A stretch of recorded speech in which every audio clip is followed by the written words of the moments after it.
Podcast.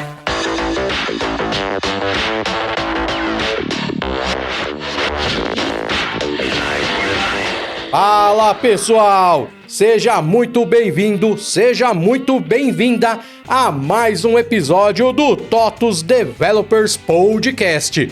E lembrando, o nosso podcast agora pode ser acessado também no YouTube. Então, sempre que você nos escutar ou nos ver, curta e compartilhe este conteúdo para que ele chegue cada vez mais a outras pessoas.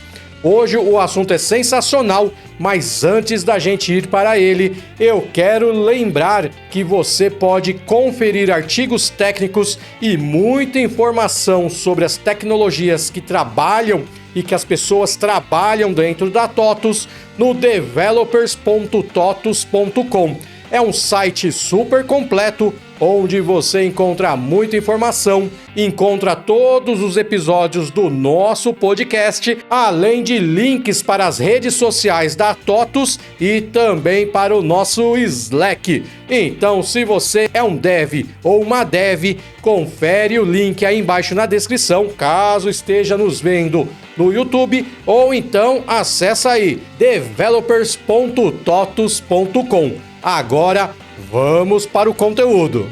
Fala, Siloto. Muito obrigado, cara. Fala, pessoal. Boa noite, boa tarde, bom dia. Eu sou o Emerson Guimarães. Muitos me conhecem como Enzo, aqui na TOTUS. Sou o Product Manager do Framework, tá? Que atende as linhas de RP. E para falar do tema de hoje, eu convidei duas pessoas aqui do meu convívio. O primeiro deles, Diogo. Se apresenta aí. Boa noite, pessoal. Boa tarde, bom dia aí. Eu sou o Diogo, estou aqui na TOTUS como arquiteto de software, especialista em desenvolvimento e atuando aqui em várias frentes.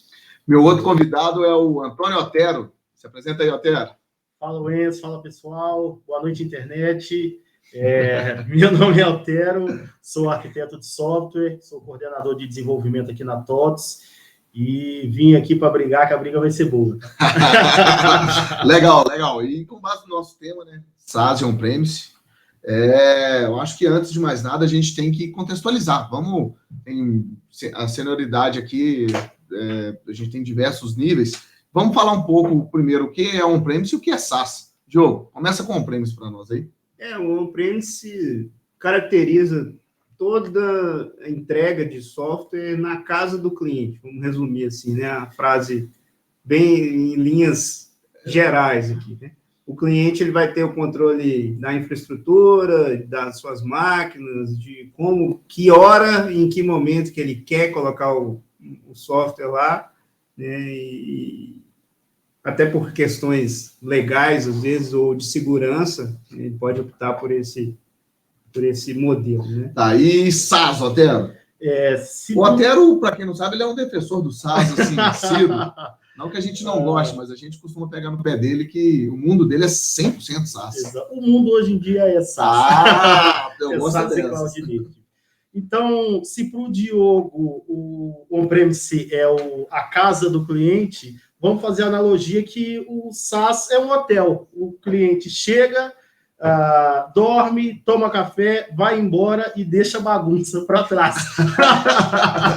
Então, é mais ou menos isso. Assim. Se no on-premise o cliente tem que ter o custo e o trabalho com manutenção do ambiente, de cuidar do ambiente, no SaaS não. No SaaS ele entrega isso para outra pessoa, para a empresa que está mantendo o software, né? Então, o cliente ele vai usar o software, mas a parte de infraestrutura, a parte de atualização, tudo isso fica por conta da desenvolvedora, né? Então, acaba que, nesse sentido, o cliente ele tem que ter muito menos recursos, né, para poder utilizar o software SaaS. Legal, você está vendendo bem.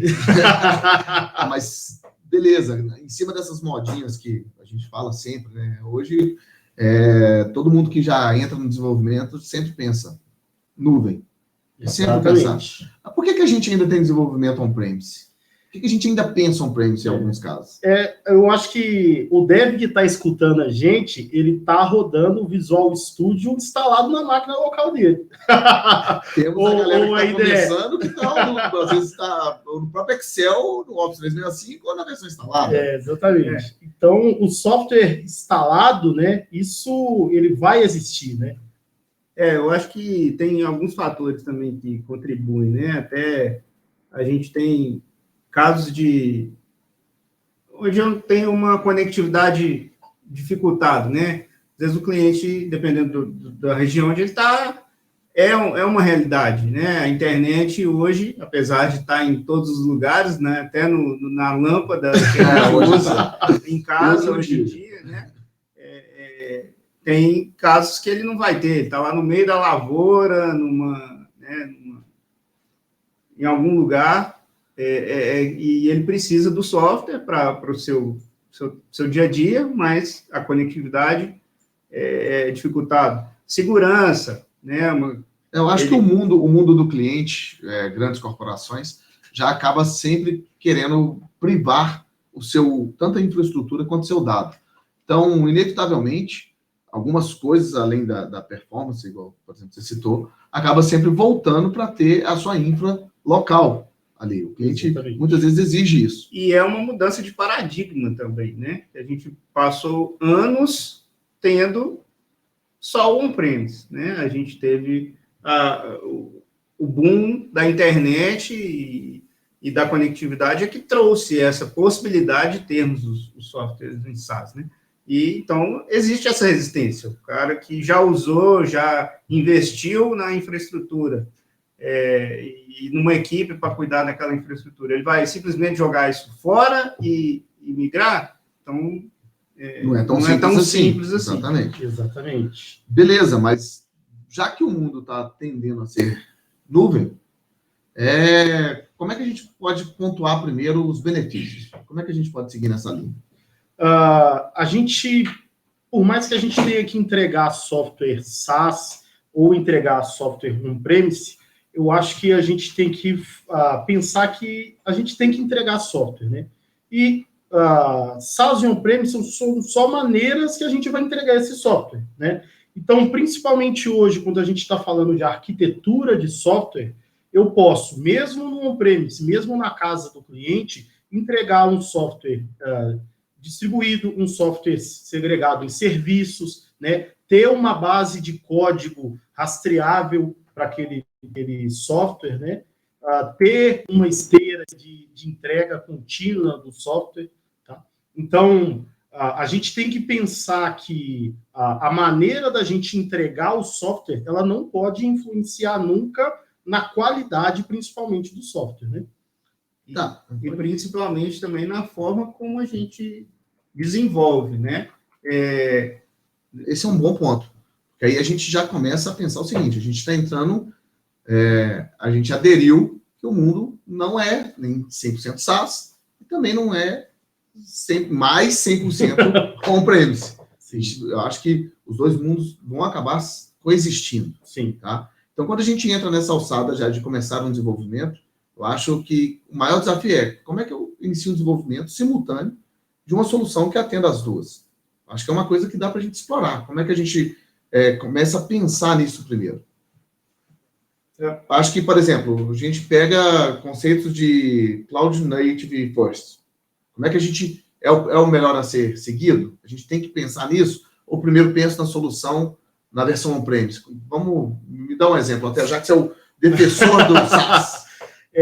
O que acontece? Eu acho que vai muito de contexto, né? Então, a gente vai ter esse cenário em que a gente está começando a solução do zero, tá? Então, é um cenário que a gente tem uma flexibilidade maior, né? Então, a gente pode realmente pensar Cloud Native, First, segregado em microserviços, fazer arquitetura e pensar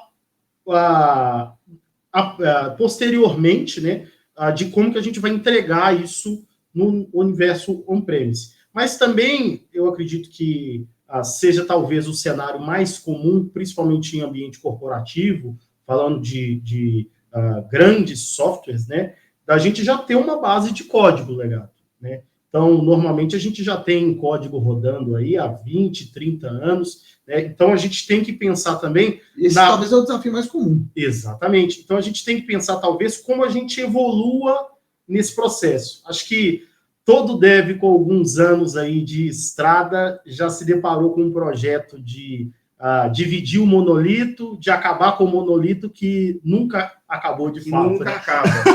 E eu concordo com você, assim, acho que no ponto que a gente está, a gente tem que pensar no Cloud First, sim, e tem que trazer isso de uma forma que eu não vou jogar fora tudo que eu tenho. A gente não pode simplesmente, a cada revolução tecnológica, Refaz o código. refazer o software inteiro. Não faz sentido... Até porque, por exemplo, a gente tem RPs na TOTS que são anos. Como é que a gente fala que agora, não, 20, vou tudo para 30 anos, né? Não tem como simplesmente pegar da noite para o dia, jogar tudo fora e reescrever tudo de novo. Né? Mas essa ideia de pensar no Cloud First e de pensar em modular esse monolito, né? Boa, que eu ia pontuar isso. E o monolito, que com certeza os on-premises, a maioria nasceu no monolito. Mas ele pode parecer... O famoso monolitão. Ele pode parecer um monolito, assim, eu tenho uma convicção comigo, assim, que eu penso muito nisso, assim, o cliente pode achar que ele está usando um monolito, mas por baixo do capô, ele tem várias partes funcionando independentemente, sabe? Então, assim, um caminho possível para essa migração, e a gente passa a atender tanto o cliente que tem a infra, que ele já investiu, quanto o cliente que não tem a infra. Que isso aí já é definição de estratégia. Já é definição de estratégia, exatamente. Até para que a gente abrace, né, tenha uma base de clientes cada vez maior, atenda todo mundo, né, vamos dizer assim, todo mundo é muita gente, né, mas essa frase é do Enzo, mas a gente gosta de usar ela. Mas para que a gente atenda quanto mais clientes possível,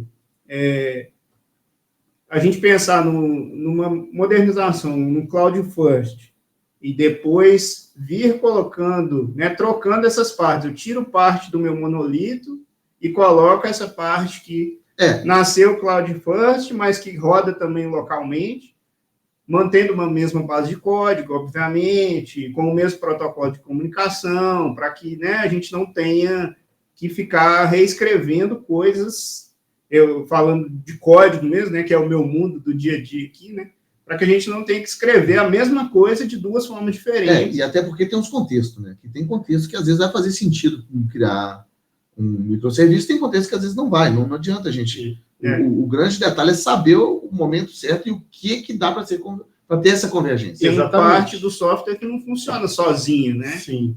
Então, assim, o que a gente consegue isolar e funcionar sozinho, a gente pode levar isso para o SaaS, eventualmente fazer uma comunicação on-premise SaaS em algum momento, mas vai existir o caso onde eu vou ter que pegar essa parte que está rodando no SaaS e também rodar dentro da casa do cliente. Sim. Só que, se a gente conseguir fazer isso o mais transparente possível para que ele ache que ele continua no monolito dele, acho que faz mais sentido. Tá, mas para a gente fazer isso, você quer pontuar alguma coisa? Isso, só que nos próprios princípios da arquitetura de microserviços, está lá para a gente tratar serviços de apoio de uma maneira separada. Então, uma boa estratégia para a gente começar, se a gente tem que começar de algum lugar, é isso, a gente entender o que é o core do negócio, o que tem efetivamente que, a princípio, ficar ali no cliente e o que é serviço de apoio, o que a gente pode trabalhar nessa arquitetura híbrida, né? Então, a gente, às vezes, não trabalha com o core do negócio on-premise, mas, por exemplo, uma telemetria, uma geração de log, um outro serviço de apoio, a gente pode trabalhar com o SaaS para manter um ecossistema mais adequado. Inclusive, tem um termo dessa semana aí que eu tenho discutido com algumas pessoas, esse conceito de aplicações híbridas, né? Sim. Aplicações híbridas, na verdade, são preparadas para se comunicar ou agir em ambientes na nuvem. Sim, Então, exatamente. eu acho que tudo isso está nesse contexto, né? Sim. Agora, beleza, a gente entendeu que tem estratégias, tem contexto, tem tudo, mas a gente precisa de boas práticas para aplicar toda essa estratégia. Então, quais são as boas práticas de microserviços que a gente leva para resolver esses desafios que a gente tem? Tem várias, né? Então, por exemplo, manter os ambientes de dev, de produção, o mais parecido possível. Eu sei que é uma dificuldade, mas se a gente consegue manter, por exemplo, práticas essas básicas de princípios, né, da arquitetura de microserviços, a gente consegue manter uma esteira de CI/CD com uma entrega mais contínua, a gente consegue testar o software e efetivamente garantir que quando a gente subir no ambiente produtivo, ele não vai quebrar. Tá? Então, tem diversos princípios, né? Que hoje em dia a gente fala da arquitetura de microserviços, mas são princípios do desenvolvimento de software moderno, né? Como uma base de código rastreável, né? Então, a gente continua desenvolvendo software com qualidade, né? Software escalável, né? Que esse é o grande ponto. Acho Exatamente. que a gente vai desenvolver, a primeira coisa que tem que pensar, tanto no ambiente, ainda mais no ambiente SaaS, Sim. Né, que a gente sobe isso em servidores virtuais, por aí vai, a escalabilidade e a flexibilidade. Sim, exatamente. Monitoramento. Exatamente. Então, por mais que a gente tenha que a escala é diferente, né? A gente não consiga escalar tanto horizontalmente no on-premise, a gente acaba tendo que escalar verticalmente, mas é um princípio e uma característica que a gente tem que olhar, né? Então, a gente tem que ter essa cobertura, a gente tem que ter isso em mente.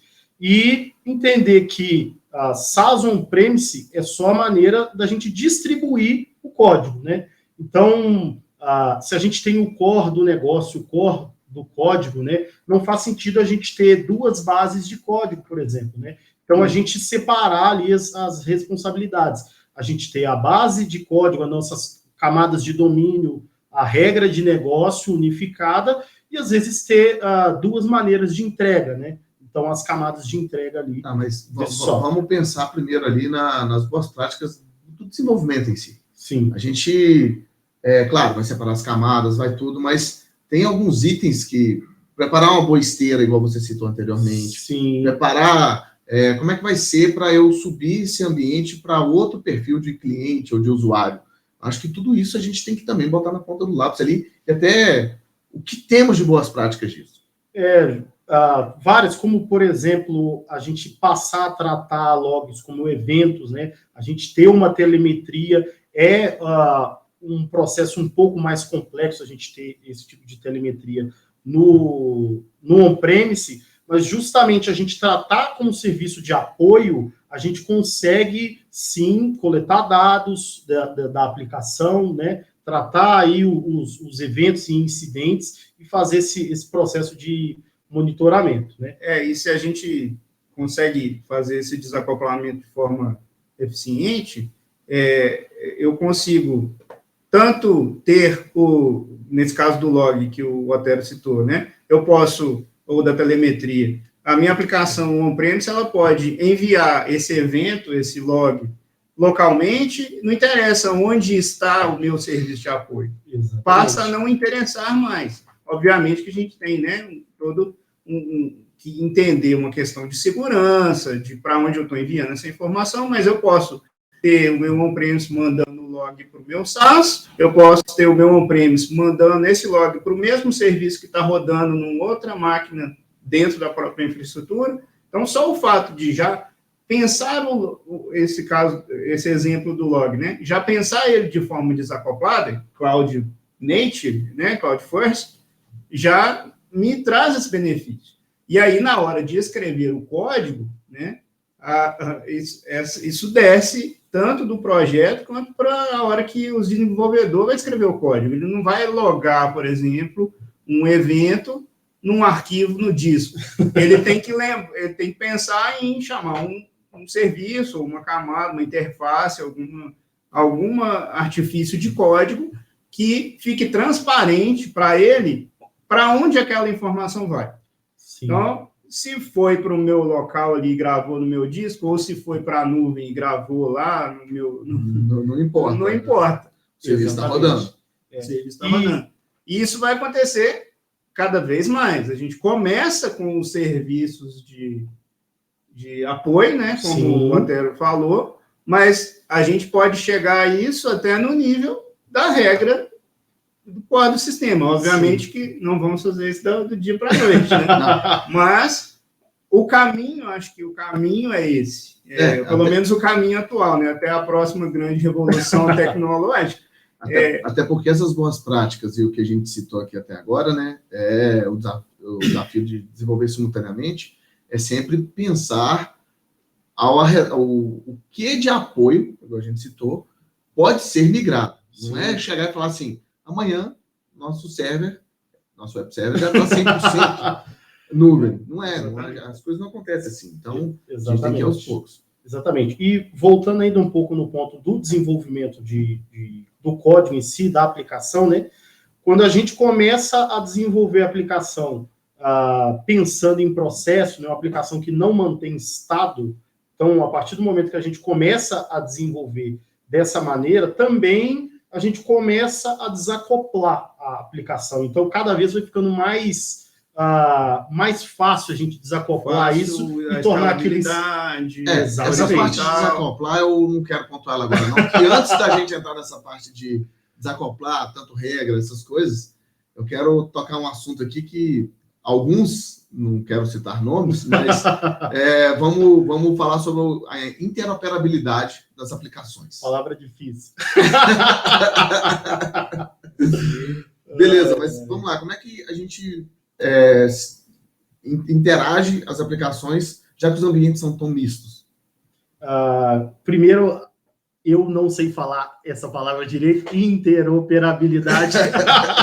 Por isso que aí a piadinha, para quem está em casa escutando entender. Eu acho que o importante é a gente sempre focar que SaaS, on-premise, são maneiras da gente entregar o nosso software, né? Então, a gente tem que entregar software de valor, né? Mas são maneiras da gente entregar. Então, a partir do momento que a gente trata SaaS ou on-premise como a maneira que a gente vai entregar o software, a gente consegue isolar a camada de negócio, né? E consegue distribuir isso de uma maneira mais fácil, né? E você perguntou sobre a interoperabilidade, né? Isso vai muito da comunicação entre essas partes, né? Que aí a arquitetura, assim, uma coisa a gente está falando já é o on-premise se comunicar com o SaaS. Se eu estou totalmente on-premise, é muito mais simples essas partes se comunicarem. Os microserviços, porque eu me comunico no nível do binário ali, vamos dizer assim. Sim. Obviamente, isso é um trade-off. É uma escolha que depende do arquiteto. Depende, né, até da estratégia do fornecedor, mas assim, eu acho que o mundo hoje em dia está caminhando para que as aplicações se comuniquem. Hoje já existem protocolos específicos para tipos de comunicações diferentes, mas a gente não vai sair, não vai ter como não se comunicar fora, sabe?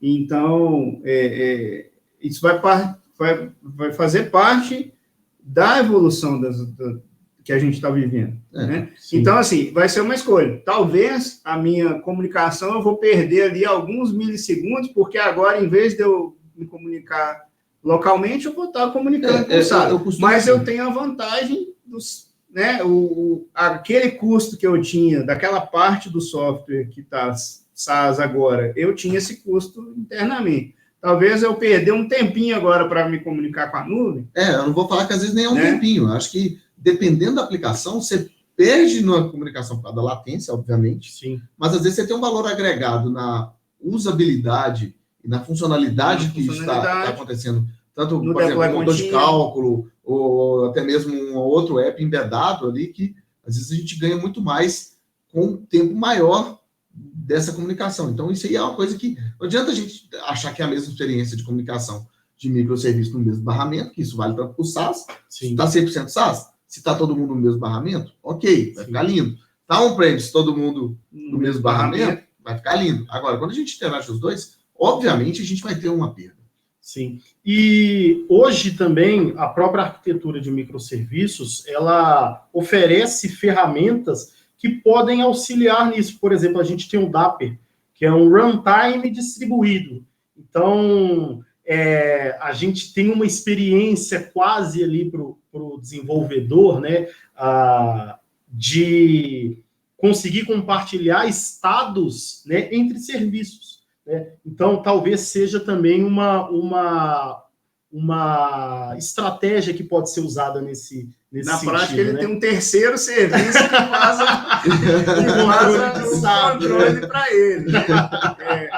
Mas... Beleza. Aí, assim, agora eu acho que a gente pode entrar na separação de camadas, porque, assim, a gente viu que a comunicação é necessária, dependendo do contexto, mas o benefício de se quebrar em camadas na nossa arquitetura. Vamos pontuar primeiro, igual você já veio falando ali, mas, assim, a regra de negócio desacoplada, ok?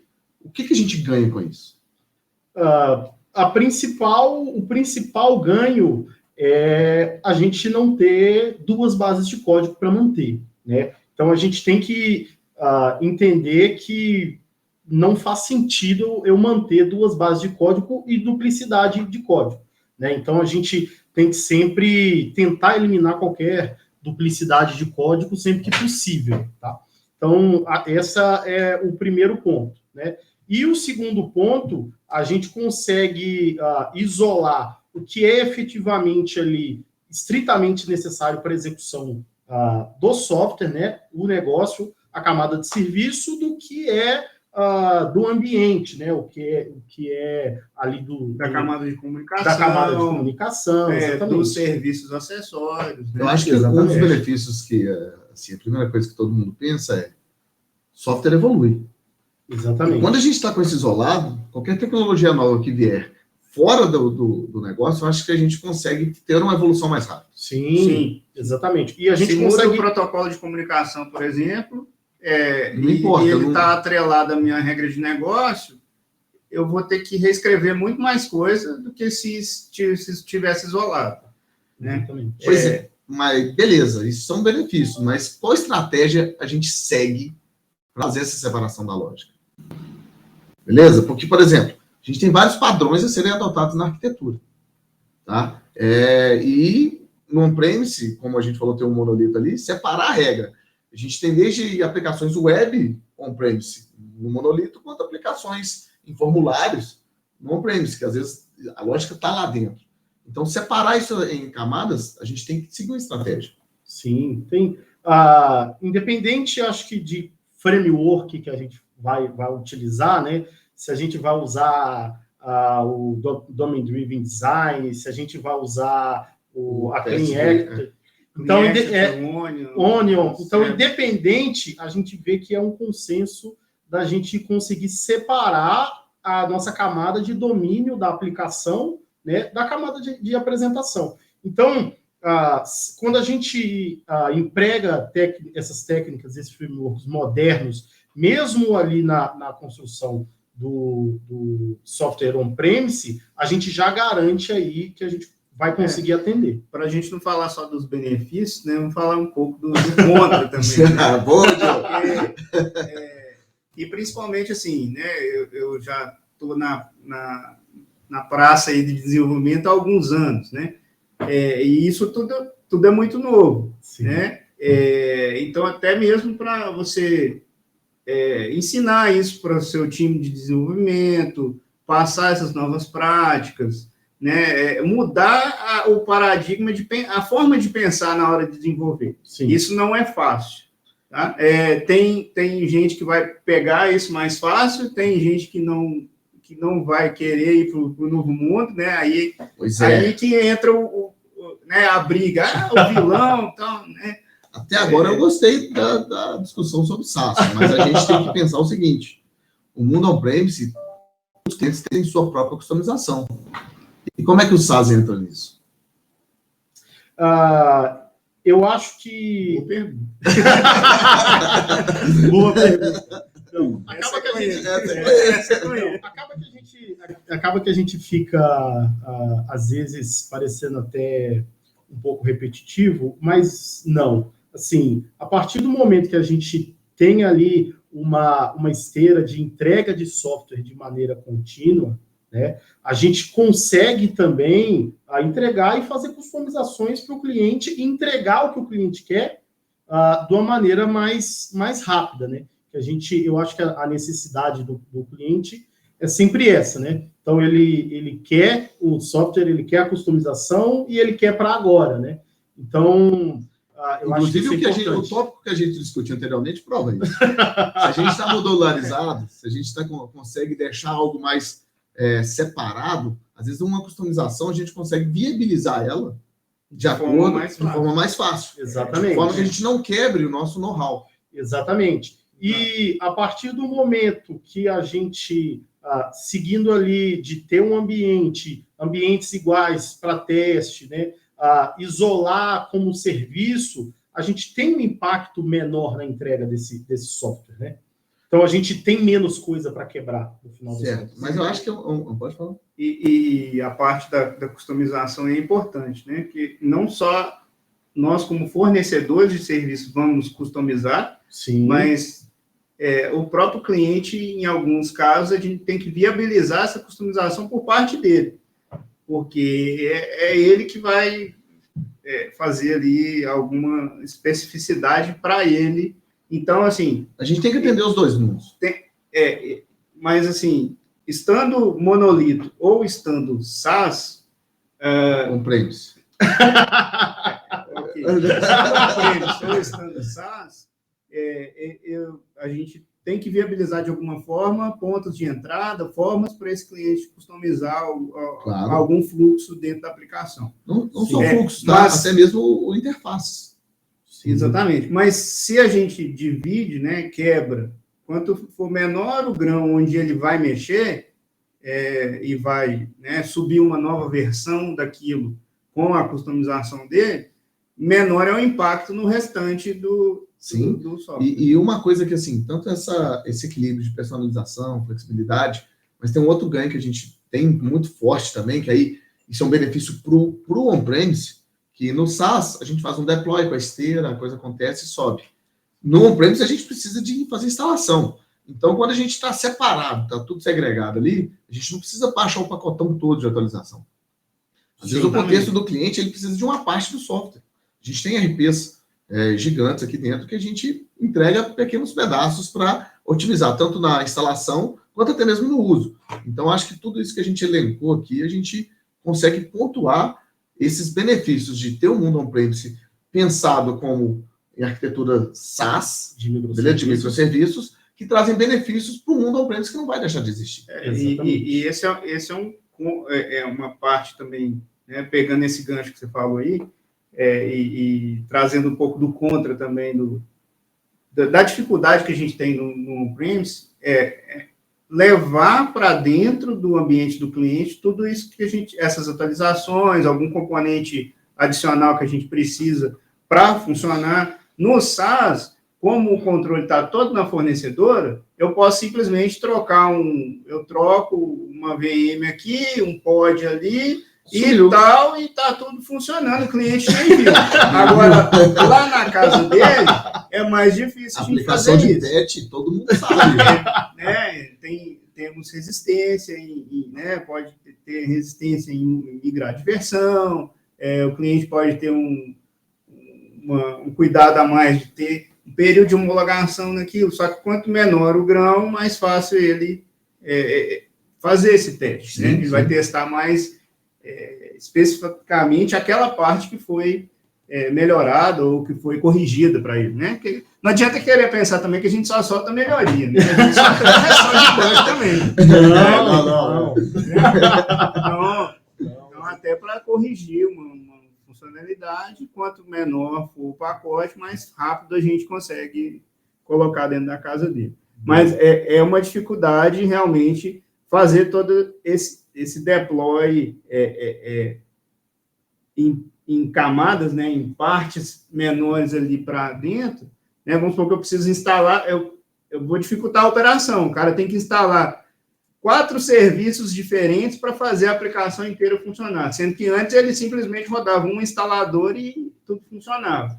Né? Então, a gente tem que facilitar, tanto na parte de instalação e configuração, que aí vem dos princípios também do SaaS, né? Facilitar na instalação e configuração, para que ele continue rodando um único instalador, por exemplo, mas por baixo dos panos ele está subindo 3, 4, 5 serviços, está instalando um componente de terceiro aqui que a gente precisa para fazer tudo funcionar. Fazendo um rebuild rápido.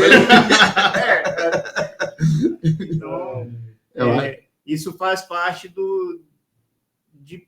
desse novo pensamento, né? De como projetar e como...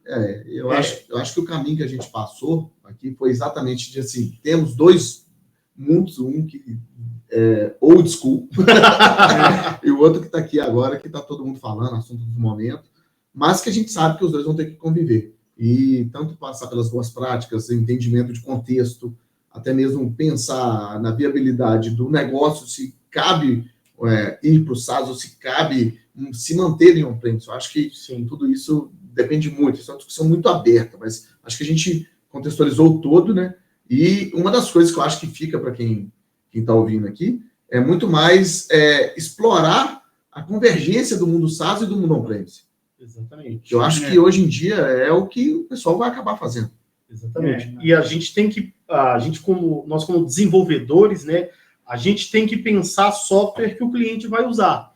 Então, se ainda é uma escolha do cliente, se ainda é uma premissa do cliente, que a gente consiga oferecer isso para o cliente também. A gente pensar num software on-premise moderno, né, para facilitar o deploy, facilitar a configuração, né, para facilitar cada vez mais a vida do cliente. Né? Isso, detalhe, né? Por que é bom a gente falar sobre esse assunto nosso? Chat, GPT, inteligência artificial, tá tudo aí. E nem sempre isso é on-premise. Não tem como. Então, inevitavelmente, é um assunto que vai tangenciar toda essa conversa desse mundo que a gente está falando. Beleza? Não tem um gestor hoje que não quer integração no chat GPT com a solução dele. Hoje eu acho que toda corporação, hoje a primeira pergunta em uma reunião técnica ali tem uma ideia boa para isso. Onde eu posso pôr o chat GPT aqui? Exato. É um outro tópico que vale um podcast. Vários podcasts. Bom, vocês têm alguma consideração a fazer? Vocês querem pontuar mais algum tópico? Não, acho que é isso. Se a gente pegar aqui, a gente vai falando aí, mas... Diogo, você quer... Não, acho que a gente abordou bem o tema aí. Acho que, como o Otero falou, né? Se deixar, a gente tem assunto para muito tempo aqui. Então, acho que... E, por acaso, vocês têm alguma dica de livro, podcast que vocês leram ou estão lendo aí para a galera? Então, primeiro eu vou aproveitar para me despedir aí, agradecer aí o Emerson convite, a todos, estamos juntos. Eu vou indicar uma série que eu indiquei, inclusive, para o Enzo. Não comece a assistir muito cedo, está muito tarde. Que é The Bear, o Urso, uma série, ela tá no Star Plus, né? Star Plus. Excelente. Acho que ela fala sobre a rotina de um restaurante, o dia a dia da cozinha, mas para mim eu acho que ela fala muito mais sobre relações de trabalho, sabe? Fazendo montagem de time, exatamente, acho que de como que você conquista. Exatamente. Então, talvez não da melhor maneira, talvez em alguns casos é um exemplo a não ser seguido, né? Mas eu acho uma série bem interessante, eu vi dos últimos tempos aí e recomendo. Valeu, Otero. Valeu, tamo Diogo. junto. Beleza, só agradecer pelo convite, tamo junto, precisando é só chamar que a gente tá aí para discutir um pouco. Bom, estamos chegando ao final de mais um podcast, pessoal. Obrigado a todos, tá? Obrigado aos meus convidados. Muito obrigado por aceitarem a gente gerar essa leve polêmica. Espero vocês em outros podcasts, tá? Na próxima a gente briga mais. Acho que quem esperava briga encontrou mais pontos de convergência. Exatamente. Bom, um abraço, galera. Valeu, tá? Até a próxima. Valeu. Até mais, gente. Tchau, tchau.